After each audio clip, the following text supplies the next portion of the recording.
આજનો આપણો પોઈન્ટ છે પર્ણરંધ્ર. પર્ણરંધ્રને બીજું કહેવાય વાયુરંધ્ર.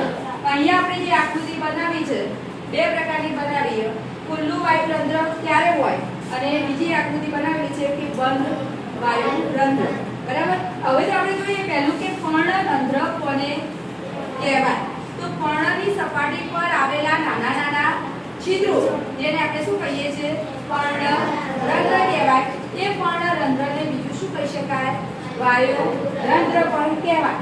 આ વાયુરંધ્રો અથવા પર્ણરંધ્રોનો આકાર કેવો હોય છે તો તે મૂત્રપિંડ આકારના બે રક્ષક કોષો વડે શું થયેલા હોય છે ઘેરાયેલા હોય છે. મૂત્રપિંડ આકારના બે રક્ષક કોષો વડે ઘેરાયેલા હોય છે.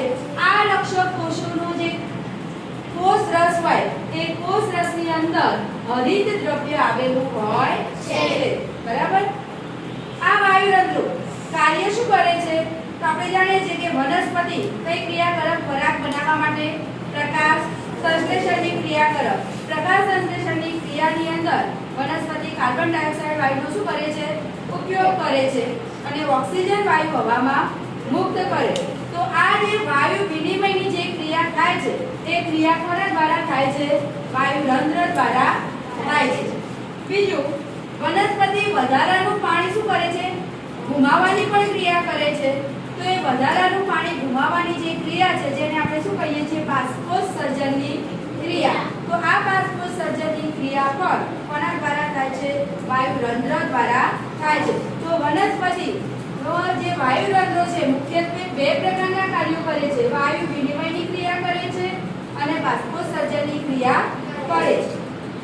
આ તો આપણે જોયું. પણ વાયુરંધ્રની અંદર શું હતા રક્ષક કોષો. આ રક્ષક કોષો શું કામ કરે છે તો રક્ષક કોષો આપણે જાણીએ છીએ કે આ જે વાયુરંધ્રો હતા આ રંધ્રને ખોલવાની અને બંધ કરવાની જે ક્રિયા છે એ કોના દ્વારા થાય છે રક્ષક કોષો દ્વારા થાય છે.